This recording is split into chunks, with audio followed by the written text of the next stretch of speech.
많은 창업가분들이 되게 동의를 하시겠지만 매일이 고통의 연속. 공업용 그 청소기랑 스팀기를 사서 그 강남역 근처에 있는 에어비앤비 시설들, 그런 베케이션 렌탈 시설들을 직접 다 청소를 했던 것 같아요. 비록 내가 일본어를 잘하는 건 아니지만 일본에서 어떻게 보면 정착을. 안녕하세요. H2 호스피탈리티의 이웅희라고 합니다. H2 호스피탈리티는 호텔 그리고 리조트, 그리고 다양한 숙박시설들에 대한 디지털 전환을 진행을 하고 있는데요. 호스피탈리티 산업이라 하면 숙박, 여행, 접객, F&B 다양한 것들을 아우르는 어떻게 보면 좀 더 여행이라는 좀 더 큰 산업군 안에 포함되어 있는 산업군이라고 생각을 할 수 있을 것 같습니다. 어떻게 보면 이 호스피탈리티 산업의 코어 밸류는 호스피탈리티예요. 한국말로 하면 접객. 어떻게 하면 내가 투숙객들한테 좀 더 나은 서비스를 제공을 할 수 있을까가 메인이 되어야 하는데 5성급 호텔들조차 너무나 많은 수동 업무들을 호텔리어들이 하다 보니까 오히려 접객이라는 코어 밸류가 조금 더 뒤로 처질 수밖에 없는, 혹은 더 많은 비용이 투입이 되어야 하는 그런 상황이 되어버렸어요. 디지털 전환에 있어서 가장 집중을 하고 있는 영역은 두 가지인데, 첫 번째는 이런 예약 정보들이 뭐 들어온다거나 뭐 체크인을 할 때 이거를 수기로 써서 기입을 한다거나, 아니면 컨시어지의 업무들 자체가 뭐든지 다 기입을 수기 형태로 된다거나, 그 인포메이션이 왔다 갔다 하는 행위 자체들이 엄청나게 많이 수동으로 되어 있기 때문에 그런 것들을 자동화함으로써 호텔리어들 자체가 수기 업무가 아니고 접객 업무에 좀 더 집중을 할 수 있게 만들어주는 게 사실은 첫 번째이고요. 두 번째는 데이터에 굉장히 많이 집중이 되어 있습니다. 특히 저희가 시설이라 지칭을 하고 있는 뭐 호텔이나 뭐 리조트나 뭐 이런 생활 숙박 시설이나 이런 것들이 데이터에 대한 트래킹 혹은 뭐 취합 혹은 관리가 전혀 안 되고 있어요. 그래서 아마 경험을 해보셨을 수도 있겠지만, 제가 오늘 체크인을 하고 일주일 뒤에 체크인을 했을 때 저에 대한 데이터가 전혀 호텔이 갖고 있지 않습니다. 그럼 도대체 왜 이러한 데이터 자체가 시설에 없을까라고 보면, 이 산업군의 구조 자체가 살짝 기형적으로 되어 있어요. 그래서 이러한 데이터들을 제3자 판매 채널들이 많이 쥐고 있는 형태가 많고, 그 투숙객들을 관리하는 시설에서는 그런 것들을 잘 관리를 못하는 형태가 있기 때문에 이제 H2O 플로우가 들어감으로써 데이터에 대한 컨트롤을 좀 더 시설적으로 갖고 오고, 해당 데이터가 어떤 형태로 분류가 되고 굉장히 방대한 양의 데이터가 CRM을 통해서 어떠한 결과가 도출이 되고, 이 도출된 데이터들을 기반으로 어떠한 프로모션을 해서 호텔들이 자생적으로 서스테이너블하게 운영이 될 수 있을까가 사실은 저희 디지털 전환의 주 목적이라고 보시면 될 것 같아요. 예를 들면 굉장히 극단적인 케이스기는 했는데, 한국에 있는 굉장히 유명한 5성급 리조트 브랜드입니다. 3,000실 정도 운영을 하시는 것 같은데, 저희가 운영하기 전에는 자체 판매 비중 자체가 2%, 3% 정도밖에 안 되셨었어요. 근데 H2O가 들어가서 전반적으로 데이터에 대한 컨트롤도 갖고 오고, 그 데이터를 기반으로 좀 더 자체 판매 볼륨, 그 다음에 부킹 엔진 자체를 이제 셋업을 함으로써 그 시설의 자체 판매 채널에 조금 더 활성화를 저희가 집중을 했더니 한 1년 정도 이내에 전체 비중에, 그러니까 뭐 2, 3%에서 60% 정도까지, 그러니까 시설이 자체 판매 비중이 50% 이상이 되는 순간 너무나 많은 것들을 할 수 있어요. 거의 대다수는 투숙객들을 위한 혜택이라고 저는 생각을 하고 있고, 결과적으로 이러한 디지털 전환을 통해서 혜택이 받게 되는 대상 자체가 투숙객이 되다 보니까 선순환이 될 수 있지 않을까라고 생각을 하고 있습니다. 제가 학교에서 공부했던 것도 사실은 호스피탈리티 산업이었고, 제가 당시 홍콩에 있었는데 저희 학교에서 진행을 하는 그런 호텔 리더십 컨퍼런스가 있었어요.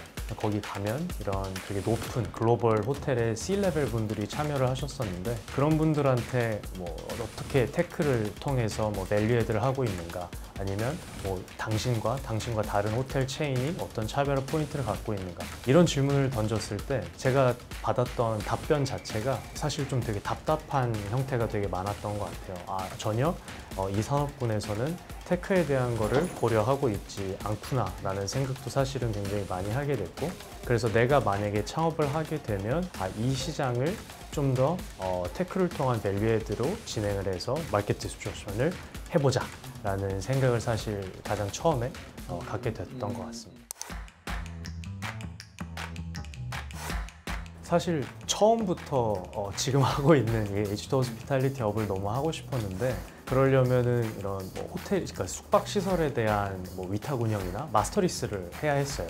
당시에는 돈이 전혀 없었기 때문에 어떻게 하면 내가 숙박 시설의 객실 안에 들어갈 수 있을까에 대해서 고민을 하다 보니 하우스키퍼가 되면 객실 안에 들어갈 수 있더라고요. 그래서 그 당시에 저희 사무실이 강남역 쪽에 있었는데 공업용 그 청소기랑 스팀기를 사서 그 강남역 근처에 있는 에어비앤비 시설들, 그런 베케이션 렌탈 시설들을 직접 다 청소를 했던 것 같아요. 그러면서 오퍼레이션 플로우에 있어서 어떤 것이 바틀렉이고 이 바틀렉을 테크로 어떻게 해결을 할 수 있을까, 그래서 그걸 통해서 어떤 비즈니스 모델을 만들어낼 수 있을까, 좀 이런 것들을 고민을 되게 많이 했던 것 같고, 허스피탈리티 피라미드가 이렇게 있으면 제일 위에가 건물주고요, 제일 밑에가 어떻게 보면 하우스키핑 디파트먼트예요. 그래서 개인적으로 생각하기에는 우리가 디지털 전환을 접근하는 방식에 있어서 가장 밑에서부터 시작했기 때문에 전반적인 오퍼레이션 플로우를 우리가 바꿀 수 있지 않았나 라고 지금은 생각은 하고 있습니다. 대한민국은 관광객의 70%가 인바운드 관광객입니다. 근데 그 중에 대다수가 중국인 관광객이었었는데 그 중국인 관광객들이 이제 들어오지 않으면서 내수 시장 자체가 많이 경색이 됐고, 그 당시만 해도 청소 플랫폼이라는 게 없었어요. B2C 청소 플랫폼이 없었어서 이 강남 3구의 아주머니들 사이에서 이제 저희가 무슨 호텔식 청소다 이러면서 바이럴이 일어나게 되면서 B2C 쪽으로 막 이게 볼륨이 생기는 되게 답답한 상황이었었는데, 그 당시에 이제 저희 투자자 중에 한 곳이 500 스타트업이라는 곳이 있는데 일본에서 이런 스타트업 컨퍼런스를 하는데 한번 머리도 식힐 겸 와라 라고 해서 일본 시장에 처음 발을 내딛었었던 것 같아요. 그래서 그 컨퍼런스에서 궁극적으로 이제 저희가 인수를 하게 되는 기업을 만나게 되면서 일본 시장은 관광시장 자체가 인바운드보다는 내수 시장이 압도적으로 크다라는 거를 되게 알게 되었고, 마진 자체가 사실 되게 좋았어요. 괜찮은 시장이 또 있기 때문에 비록 내가 일본어를 잘하는 건 아니지만 충분히 우리가 프로덕트에 대한 이해도도 있었고, 우리가 어떤 프로덕트 마켓 핏을 가져가야지 한다라는 거에 대한 이해도가 되게 높았기 때문에 그 회사를 이제 인수하게 되면서 일본에서 어떻게 보면 정착을 해서 하우스키핑 플랫폼, 특히 베케이션 렌탈에 있어서 저희가 가장 큰 회사가 될 수 있었던 것 같아요. 저는 개인적으로 중동시장을 굉장히 좋게 보는 이유가 저희가 타겟하고 있는 섹터랑 잘 맞물려 있다고 생각을 하고 있습니다. 현재 중동시장에서 이제 개발이 되고 있는 5성급 호텔의 물량 자체가 거의 전 세계적으로 지역적으로 봤을 때 압도적으로 1위이다 보니까 우리의 섹터와 적합한 시장으로 지금 보고 있는 상황입니다.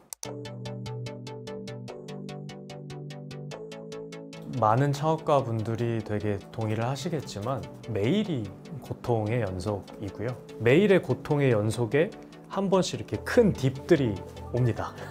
외부적인 영향을 굉장히 많이 받았던 것 같아요. 정치적인 이슈라던가 글로벌 팬데믹이라던가 이런 것들은 저희가 뭐 어떻게 컨트롤할 수가 없는 영역이었기 때문에 저도 그렇고 저희 경영진도 그렇고 창업가로서 그리고 경영진으로서 언제나 최악의 상황을 가정을 하고 저희는 진행을 할 수밖에 없거든요. 근데 우리가 생각하는 그 최악의 상황보다 더 최악의 상황이 발생을 할 수도 있구나 라는 거를 매번 경험을 하면서 그걸 통해서 어떻게 위기를 기회로 만들 수 있을까가 결과적으로는 execution process, 그 다음에 조금 더 thinking outside of box라고 하는 좀 더 새로운 관점에서 어떻게 이걸 볼 수 있을까에 대한 그런 끊임없는 시도가 되게 중요했었던 것 같습니다. 저는 개인적으로 좋은 회사의 데피니션은 오래 살아남는 회사라고 생각을 하거든요. 창업을 한 지 뭐 엄청 오래된 건 아니지만 그래도 한 8년 정도가 된 것 같은데 창업에 있어서는 운이 되게 중요하다고 저는 생각을 합니다. 모든 사람들은 동일한 이 운의 횟수가 있다라고 저는 생각을 해요. 다만 오래 살아남을수록 그 횟수가 저는 커진다라고 생각을 하고 있거든요. 결론적으로는 오래 살아남는 회사일수록 그러한 횟수가 더 늘어나서 더 한 번씩 더 많은 점프를 할 수 있는 게 아닐까. H2 호스피탈리티는 글로벌 마켓 놈이다.